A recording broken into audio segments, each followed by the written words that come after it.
लोग जो है सो चैप्टर देखने जा रहे हैं प्रोग्रेशन में। ज्योमेट्रिक प्रोग्रेशन हमारा आज का टॉपिक है। अर्थमेटिक प्रोग्रेशन ऑलरेडी हम लोग स्टडी किए हैं, उसी तरह से ज्योमेट्रिक प्रोग्रेशन भी स्टडी करेंगे। अब आप बोलेंगे कि ये ज्योमेट्रिक प्रोग्रेशन 10th नहीं था, जो स्टार्टिंग कर रहे हैं यहाँ से ही कर रहे हैं, तो वहां पे आपने देखा कि अर्थमेटिक प्रोग्रेशन में जो है फॉलोइंग टर्म और प्रीसीडिंग टर्म एक कांस्टेंट डिफरेंस पे रह रहा था। मतलब following term with difference to the preceding term was common difference was always constant. इसी स्टाइल में यहां पे क्या होगा कि following term ratio with the preceding term will be always constant and that constant is called common ratio. तो देखते हैं हम लोग यहाँ पे, ये एक टाइप का सीक्वेंस है। इट इज डिफाइंड एज और sequence having non zero first term. इसका फर्स्ट टर्म कभी नॉन जीरो नहीं हो सकता है। And the ratio of the following term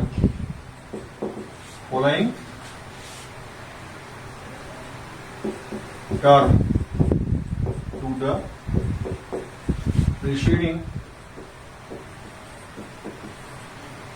term is always constant, called common ratio and is denoted by क्या, small r। यहाँ देखेंगे हम लोग, ये एक प्रकार का सीक्वेंस है। यहाँ पे आप जो है कि नोटिस करेंगे इंपॉर्टेंट पॉइंट्स क्या इसमें है। ये एक प्रकार का सीक्वेंस है जिसके पास में कि नॉन जीरो फर्स्ट टर्म रहता है। इसका फर्स्ट टर्म कभी भी जीरो नहीं होगा, नॉन जीरो होगा। And ratio of following term to the preceding term is always constant. यहाँ पे देखेंगे ratio of following term to the preceding term is always constant and that constant is called common ratio. ये सब points जो है सो आपको underline किया हुआ जो आपको ध्यान रखना पड़ेगा। इस ज्योमेट्रिक प्रोग्रेशन का जब भी नाम आता है ये सारी बातें आपके रिफ्लेक्शन में आनी चाहिए। अब यहां कंसीडर करेंगे, कंसीडर ये जो है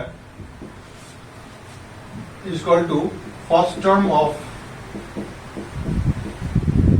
of GP A is not equal to zero. यहां आर जो हो गया ये हो गया आपका common ratio of GP. R जो आपका होगा ये आपका जो है सो आर कभी 1 नहीं हो सकता है। या तो आर जो है सो आपका 1 से बड़ा होगा या आर 1 से छोटा होगा। रेशियो जो है आपका कभी 1 होगा तो वो तो फिर कांस्टेंट ही रह गया, उसमें जो है सो कि आपका ज्योमेट्रिक प्रोग्रेशन हुआ ही नहीं। नाउ T1 बराबर कितना हो गया जी, फर्स्ट टर्म, ये तो ए दिया हुआ है। T2 कितना हो जाएगा इसमें, इसको R से गुना कर देंगे तो ये आपका आ जाएगा AR। अब देखिए T2 को डिवाइड कीजिए T1 से, AR बाय A कर देंगे तो R आ जाएगा कि नहीं आ जाएगा, बोलिए। इसको हमने यहाँ पे T3 को कितना ले दिया, अब इसको फिर R से गुना कर देंगे, AR स्क्वायर आ जाएगा। इस ढंग से आपका जो है T4 देखेंगे कितना आ जाएगा, AR3 आ जाएगा। अब हम देख क्या रहे हैं, यहाँ पे जो है कि जैवा टर्म रहता है उससे एक कम पावर यहाँ पे प्रेजेंट है। यहाँ 4 आ रहा है तो यहाँ इस तरह से आपका जो है होता चला जाएगा। आपका देखिए 4 आ रहा है पावर में, यहाँ पे 3 आ रहा है, यहाँ 3 थर्ड टर्म है, यहाँ पे 2 है, यहाँ 2 है, यहाँ 1 है, यहाँ 1 है तो यहाँ पे 0 आ रहा है। इसको एक हम लोग तरीके से सजा कर लिखेंगे n के टर्म में, ये नंबर ऑफ टर्म के टर्म लिखेंगे। a इंटू क्या हो जाएगा, r टू पावर n, यहाँ पे 1 माइनस 1 हो जाएगा कि नहीं हो जाएगा, बोलिए। ये हो जाएगा a into r to power 2 minus 1 हो जाएगा। बात समझ में आ रही है। यहाँ एक इंटू आर टू पावर कितना हो जाएगा, 2 है तो 3 माइनस 1 हो जाएगा, यहाँ पे 3 है तो 4 माइनस 1 हो जाएगा। ऐसे करके ये कहानी इसका चलता जाएगा। और nth टर्म लेंगे यदि हम, ये a into R to power n minus 1 आ जाएगा। ये एक्सप्रेशन जो है, ये आपका जो है nth टर्म फ्रॉम क्या है जी, स्टार्ट है। ये ध्यान रखिएगा, nth सीक्वेंस में जो है number of term from start है कि number of term from end है, ये इंपॉर्टेंट है। ये आपका tn हो गया। अब यदि मान लीजिए यहां बात करेंगे sequence is 10, GP is given as T1, T2, T3, T4 dot dot T आपका n हो गया। That is AR square AR cube dot dot AR to power n minus 1 हो गया। इस ढंग से ये आपका जीपी हो गया। अब हमको बताइए कि आपका जो है सो nth टर्म फ्रॉम स्टार्ट तो आपने काउंट कर लिया, a into R to power n minus 1। अब हम जो है जाते हैं अपने एपी वाले कॉन्सेप्ट पे, वहां नंबर ऑफ टर्म जो था आपका स्टार्ट से भी काउंट होता था और इंड से भी काउंट होता था। तो अभी स्टार्ट से काउंट करके हमने ये फॉर्मूला डिराइव कर लिया, Tn equal to a into R to power n minus 1। अब लास्ट से क्या होगा उस पे आपका, यहाँ पे आपका जो है सो देखेंगे, ये आपका सीक्वेंस ऑलरेडी आ गया इसमें जीपी में। अब हम लोग काउंट करते हैं, यहाँ पे rth टर्म है मान लीजिए, या mth टर्म मान लेते हैं, mth टर्म फ्रॉम यहाँ पे आपका इंड। यहाँ पे तो ऑलरेडी m टर्म्स हो ही गया, यहाँ पे कितना हो गया जी, ये already n minus m terms हो गया। तो यहाँ पे हमको Tm डैश निकालना होगा, mth term from the end निकालना होगा।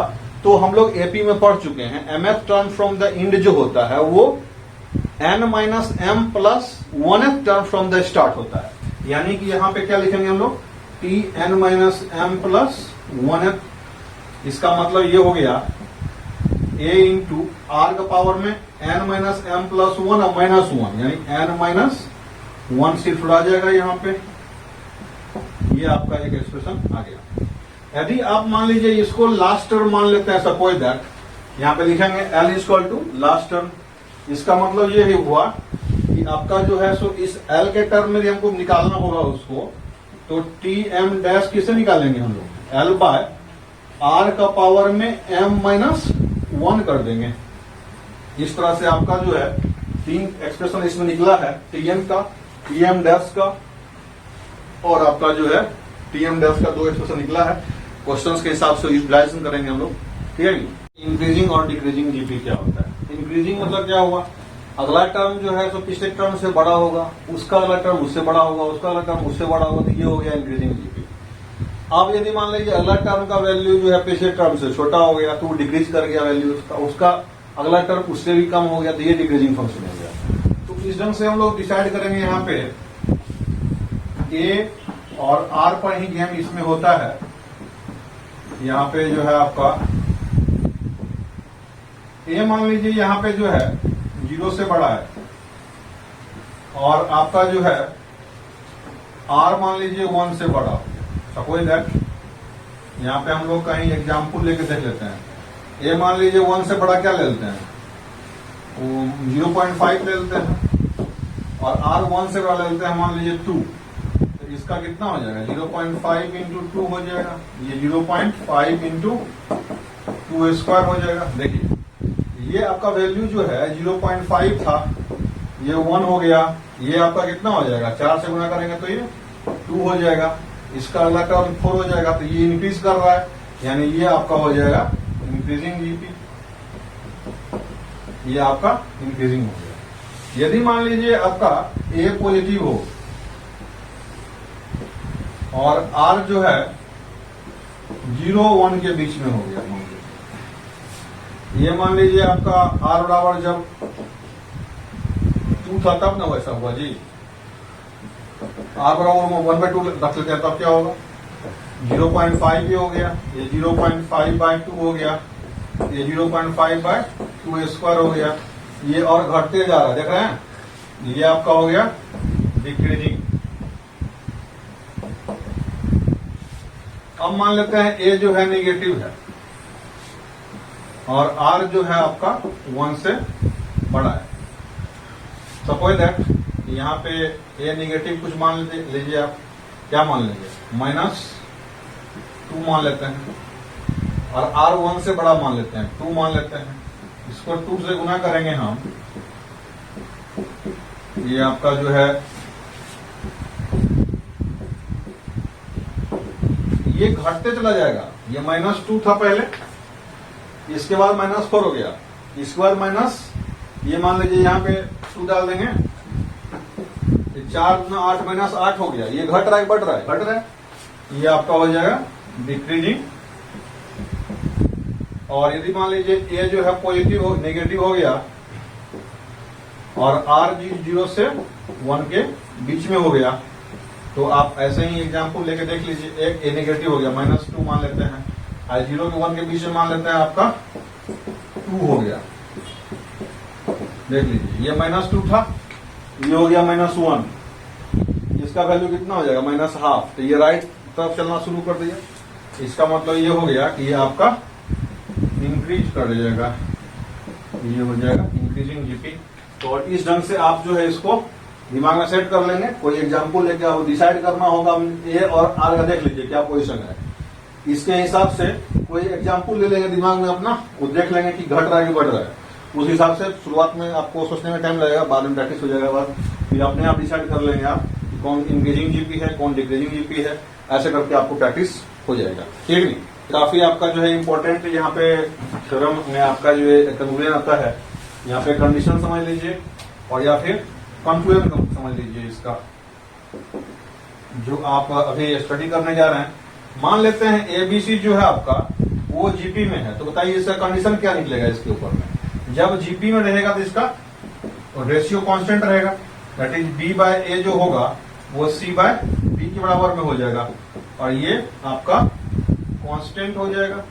बोलिए, यहाँ पे आपका यदि मान लीजिए एक तो कंडीशन ये अप्लाइड हो जाएगा, और दूसरा कंडीशन इसको क्रॉस मल्टीप्लिकेशन कर देंगे तो ये हो जाएगा b² = a × c। एक फॉर्मेट ये हो जाता है, एक फॉर्मेट ये हो जाता है, ये दोनों फॉर्मेट आपका काम का है। और एक फॉर्मेट इसी में ऐसा भी हो सकता है कि b √√a × c। एक फॉर्मेट कभी कभार ये भी काम करता है आपका। ये तीनों फॉर्मेट जो है डिफरेंट कंडीशन में आपके काम में आएंगे, इसको आप दिमाग में रखिएगा, है कि नहीं। क्वेश्चन देखते हैं हम लोग, देखेंगे आपका क्वेश्चन में दिया हुआ है आपका ये जीपी दिया हुआ है 2, 1, हाफ, यहाँ पे जो है 128 जो है, यहाँ पे हम लोगों को जानते हैं वी हैव सोल्यूशन लिखेंगे यहाँ पे Tn जो होता है आपका a × r⁻n−1 होता है, ठीक है। तो इसी पे सेटिंग करके इसको लिखेंगे। Tn कितना हो गया जी, 1/128 हो गया। a कितना हो गया यहाँ पे 2 हो गया। r कितना हो गया 1/2 हो जाता है, तो यहाँ 1/2 हो गया। n-1 निकालना है हम लोगों को। इसका मतलब ये हो गया 128 से गुना कर दीजिए इससे, ये चला आएगा इधर, 2n-1 = 128 गुना 256 हो जाएगा कि नहीं हो जाएगा, बोलिए। इसका मतलब ये हो गया 2n-1 जो होगा यहाँ पे कितना हो जाएगा आपका, 2 पावर में कितना करेंगे 256 हो जाएगा, बोलिए। 32 होता है 2⁵ 64 हो जाएगा कितना, 2⁵ 7 में 128 हो जाएगा, 8 में कितना हो जाएगा 256 हो जाएगा, ये 2⁸ हो गया। इसका मतलब हो गया कि n-1 जो है 8 के बराबर हो गया, और n जो है आपका 9 के बराबर निकल गया। यहाँ चेक कर लीजिएगा 2⁸ ही होता है ना 256 के बराबर में। 32, 5, 6 हो जाएगा 64, 128 और 256। यहाँ देखेंगे आपका ये आपका आंसर हो गया। इफ जीपी T1 दिया हुआ है 1, और T3 और T5 जो है आपका ये दिया हुआ है 90, दैट इज T3 कितना हो जाएगा जी, AR2 प्लस AR5 है ना, ये आपका हो जाएगा 90। T3 कितना होगा AR स्क्वायर, T5 कितना होगा A5 5 में 4 है ना, एक कम, यहाँ जितना घंटा पड़ा तो उसे एक कम रहता है। यहाँ तो आपका A दिया हुआ ऑलरेडी, इसको हम लोग A मान लेते हैं, ये तो 1 हो गया, तो ये 1 डाल देंगे, इसमें कितना हो जाएगा R square plus R2 equal to 90। इसका मतलब ये हो गया R स्क्वायर का होल स्क्वायर कर देंगे प्लस R स्क्वायर हो गया, अब माइनस 90 इक्वल टू 0 हो गया। अब यहाँ देखेंगे R स्क्वायर में ये क्वाड्रेटिक इक्वेशन है, R square plus 10R square minus 9R square करेंगे, माइनस 90 इक्वल टू 0। अब देखिए यहाँ ध्यान से, यहाँ पे क्या करते हैं, मिड टर्म स्प्लिटिंग करते हैं, 90 और R स्क्वायर गुना करेंगे तो कितना हो जाएगा, माइनस 90 R2 पावर 4 हो जाएगा, A और C गुना देगा। अब इसको ऐसे दो भाग में बांटना है जिसको गुना करने से वही मेरा माइनस 90 R2 पावर 4 होना चाहिए। इसको 10R square minus 9R square कर दीजिए, इसको गुना कर दीजिए, कितना हो गया, माइनस 90 R2 पावर 4 हो जाएगा, नहीं हो जाएगा, इसका मतलब ये सही है। अब इसमें R स्क्वायर कॉमन हो जाएगा, R स्क्वायर प्लस 10, अब माइनस 9 इससे कॉमन कर लेते हैं, R square plus 10 equal to 0। इसका मतलब हो गया R स्क्वायर प्लस 10 कॉमन होकर बाहर निकल जाएगा, R square minus 9 equal to 0। अब R स्क्वायर तो मान लीजिए नॉन नेगेटिव होता है, R तो 0 होगा नहीं, R तो 0 से बड़ा होता है और 1 के बीच में होता है या फिर 1 से बड़ा होता है। यहाँ R जो है मान लीजिए जो भी वैल्यू होगा तो R स्क्वायर पॉजिटिव हो गया, 10 जोड़ दी और बड़ा पॉजिटिव हो जाएगा, इसका मतलब ये पॉजिटिव है, इसको ट्रांसफर कर देते हैं। इसका मतलब क्या हुआ, R square minus 9 equal to 0, that means जो हो जाएगा आपको R स्क्वायर इक्वल टू 9। इसका मतलब क्या हो गया, R equal two plus minus 3 value यहाँ पे निकल गया। अब इसमें कौन सा रिजेक्ट करना है, कौन सिलेक्ट करना है, ये डिपेंड करेगा क्वेश्चन के ऊपर। वैसे माइनस साइन रिजेक्ट हो जाता है, प्लस साइन एक्सेप्ट हो जाता है। आप देखेंगे इसमें यहाँ पे दिया हुआ है इन जीपी T4 दिया हुआ है 10 और T7 दिया हुआ है 80। इसका मतलब क्या हुआ, इसका मान लेते हैं A जो है आपका क्या है, फर्स्ट टर्म है, और R क्या है, कॉमन रेशियो है, और N हो गया नंबर ऑफ टर्म्स। ठीक है जी, यहां पे T4 का मतलब हो गया A into R Q equal to 10, इससे एक कम रहेगा। इसका मतलब हो गया A into R2 power 6 equal to 80, और इसका मतलब हो गया A R2 power N minus 1 equal to 2560। अब समस्या यहाँ पे ये है कि इसको इससे डिवाइड करेंगे तो ये दोनों एक कट जाएगा ना। यहाँ पे T7 बाय T4 कर देंगे तो ये कितना हो जाएगा, 80 बाय 10। इसका मतलब ये हो गया कि A R2 power 6 by A into R2 power 3 equal to 10 से कट गया, ये कितना बच गया 8, A से A कट गया, RQ से R2 पावर 6 कट जाएगा, कितना हो जाएगा यहाँ पे RQ कितना बच गया जी 8। इसका मतलब आपका जो है सो R हो जाएगा यहाँ पे 2 निकल गया। और R जब 2 निकल गया तो इसको पुट कर देंगे इसमें, इसको पुट कर देंगे now here A into 2 power कितना है 3 इक्वल टू 10 है, यानी कि A बराबर कितना मेरा हो जाएगा जी 10 बाय 8 हो गया कि नहीं हो गया, बोलिए। गिवन दिया हुआ है आपका A into 8 power N plus 1, A का वैल्यू कितना है जी 10 बाय 8, R का वैल्यू कितना है 2, इसमें पुट कीजिए, इसमें पुट करेंगे 2 पावर कितना N माइनस 1 इक्वल टू 2560 हो गया। यहाँ पे ये शून्य तो शून्य से कट जाएगा। अब ये 2 पावर N माइनस 1 जो हो जाएगा ये 256 गुना 8 हो जाएगा। और हम लोग अभी पढ़े हैं 12th, ये कितना हो जाएगा 2 पावर में 256 कितना होता है 8 बार में होता है, यहाँ 2 पावर में 8 हो जाएगा, और ये होता है 3, 8 3 11 हो गया। इसका मतलब ये हो गया कि N माइनस 1 जो कितना वैल्यू हो जाएगा जी 11, इसका मतलब N हो गया 12, इसका आंसर हो जाएगा कि नहीं हो जाएगा बताइए। क्या हुआ आपका 3 नंबर्स इन जीपी, 3 नंबर आपका जीपी में। अब यहाँ लैंग्वेज में लिखेंगे तो बहुत जगह मतलब ये दिक्कत होगा, इसलिए हम शॉर्टकट लिखते हैं। आपको सुना समझिएगा, किताब मिलेगा आपको लिखा हुआ लैंग्वेज में। यहाँ 3 numbers in GP if middle term is doubled. अब जीपी में 3 टर्म लेना है तो क्या लेना है जी, ए आर और ए आर स्क्वायर, ये आपका इन जीपी ले लिए। दैट इम्प्लाइज गिवन दिया हुआ है, यहाँ दिया हुआ है आपका ए, इसको मल्टीप्लाई किया जाता है, डबल किया जाता है इस मिडिल टर्म को, तो ये आपका ए आर स्क्वायर इन एपी हो जाता है।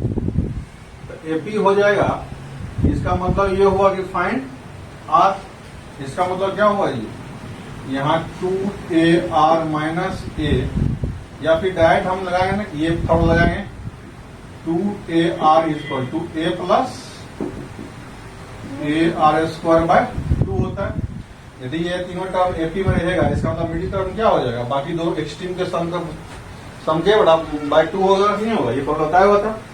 यहाँ पे कितना हो जाएगा, ये ए से ए सारा कट गया, ये 2 को ट्रांसफर कर देंगे तो 4R equal to 1 plus R square हो जाएगा। इसका मतलब आर स्क्वायर कितना हो जाएगा जी, इसको यहाँ पे ले लीजिए, आर स्क्वायर कितना हो जाएगा, R square minus 4R plus 1 equal to 0, यानी आर हो जाएगा यहाँ पे माइनस बी, यानी 4 plus minus root under 4 square minus 4 into A into C upon 2 into A. यहाँ से कैलकुलेट करके हम इसको निकाल सकते हैं। अब देखिए यहाँ दिया हुआ है P Q R in AP. सबसे पहले बात ये हो गया, जैसे ही ये बोलेगा हमको P Q R in AP, इसका मतलब क्या हुआ, 2Q जो हो गया P प्लस आर हो गया, ये कंडीशन हमको दिया हुआ है। तो बोल रहा है कि AP, then prove that TP TQ and TR of a GP. ये जो है सो किसी एक जीपी का पीएथ क्यूएथ और आरएथ टर्म है। मान लेते हैं उस जीपी का, यहां तो आर इस्तेमाल कर लिए ना जी, लेमडा और म्यू मान लेते हैं वहां पे फर्स्ट टर्म, और यहाँ पे टीपी कितना हो जाएगा, लेमडा मान लेते हैं उसका फर्स्ट टर्म और म्यू मान लेते हैं उसका कॉमन रेशियो। तो म्यू इंटू कितना, म्यू पावर पी माइनस 1 हो जाएगा, टी क्यू कितना हो जाएगा जी, लेमडा इंटू म्यू पावर कितना क्यू माइनस 1, और टी आर कितना हो जाएगा, लेमडा इंटू म्यू पावर कितना आर माइनस 1। अब बोल रहा है कि ये आपका जीपी में ऑलरेडी है, ये आपका जो है सो कि ये जीपी वाला, ये जीपी का टर्म था। अब बोल रहा है प्रूफ कीजिए कि ये खुद भी जीपी में है, यहाँ ठीक है नहीं। नाउ अब हम जानते हैं कि जीपी में कोई 3 नंबर कब होता है, जब B square equal to A into C हो जाएगा तो उसको प्रेसिफाई कर देगा। तो या तो फिर हम जो है उसकी B square equal to A into C लगाएंगे, या फिर root under of A C निकाल लेते हैं। यदि वो बी के बराबर में आ गया तो हम समझेंगे कि ए बी सी मेरा जीपी में है। यहाँ एक जगह पे कौन है जी, फर्स्ट टर्म और लास्ट टर्म। यहाँ पे टीपी गुना टी क्यू करते हैं, सॉरी टी आर करते हैं ना, टी आर करते हैं, ये कितना हो जाएगा, lambda into mu two power P minus 1, ये हो जाएगा टीपी का वैल्यू, इंटू ये हो गया लेमडा इंटू म्यू पावर में कितना आर माइनस 1।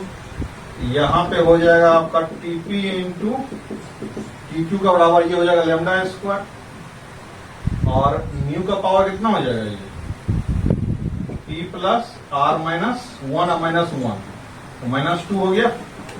अब देखिए यहाँ पे lambda square into mu power में यहाँ पी प्लस आर के जगह पे क्या पुट कर देंगे जी, 2Q पुट कर देंगे, यहाँ 2Q पुट कर दिए, यहाँ पे सब में 2 कॉमन हो जाएगा, यानी कि यह हो जाएगा लेमडा इंटू म्यू पावर में Q माइनस 1, इसका पावर में 2। देखिए इसका पावर में इससे भी 2 निकल जाएगा, इससे भी 2 निकल जाएगा, पावर बाहर निकाल देंगे। अब अंदर में क्या बच गया तुमको, ये देखिए ये आपका TQ बराबर में है, यानी ये टी क्यू आ गया, इसका स्क्वायर। तो यहाँ पे T P into T R का प्रोडक्ट जो हो जाएगा मिडिल टर्म के स्क्वायर के बराबर में हो गया। दैट इज क्या लिख सकते हैं यहाँ पे हम लोग, टी पी टी क्यू और टी आर इन क्या हो जाएगा जी, ये आपका जीपी में हो जाएगा। क्लियर? अब देखते हैं कहानी यहाँ पे बोल रहा है if A B C D in GP.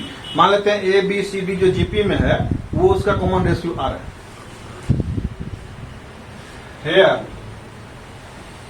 B कितना हो जाएगा जी, ए आर हो जाएगा। सी कितना हो जाएगा जी, ए आर स्क्वायर हो जाएगा। डी कितना हो जाएगा जी, ए आर क्यू हो जाएगा। अब जो है निकालते हम लोग हैं यहाँ पे आर जो है आपका, यहाँ आर जो है आपका कॉमन रेशियो है और ये आपका क्या है, कांस्टेंट। तो इसमें से A to the power N plus B to the power N निकालेंगे, कितना निकलेगा, एक पावर एन प्लस बी की जगह क्या पुट कर देंगे, ए आर पुट कर देंगे, यहाँ एन हो जाएगा। यहाँ देखिए A to the power N common हो जाएगा, ये हो जाएगा 1 plus R to power N. अब B to power N plus C to power N निकालना है। बी क्या है जी, ए आर पावर में N plus A R square power में एन।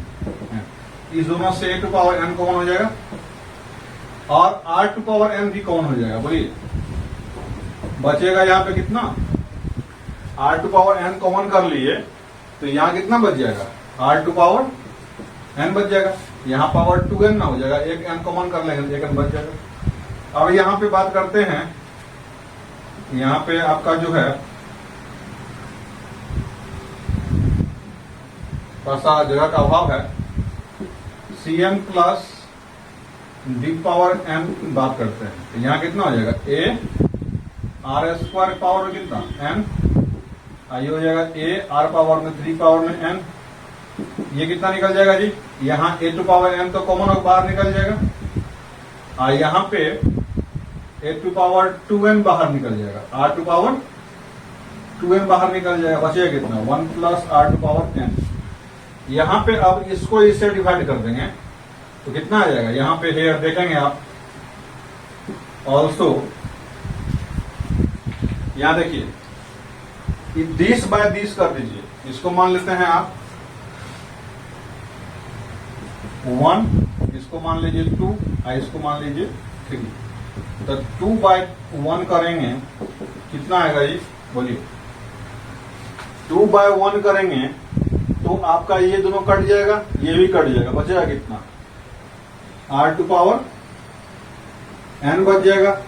और यदि 3 बाय 2 करेंगे, 3 बाय 2 करेंगे तो यहां भी A to power N cut जाएगा और ये आपका 1 plus R to power N cut जाएगा। बचेगा कितना यहाँ पे 3/2 करने से भी आपका आर टू पावर एन ही बचेगा।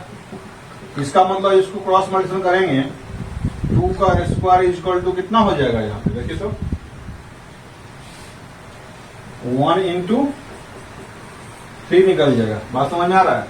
आपको बताया था मैंने b बाय ए, यानी b इसको मान लेते हैं 2 को, ये हो गया आपका a, ये हो गया b और ये हो गया c। तो आप देखिए b by A equal to c by b हो गया कि नहीं, या फिर b square equal to a into c। इस ढंग से कैलकुलेट करेंगे तो आपको इसको सॉल्व कर सकते हैं हम लोग।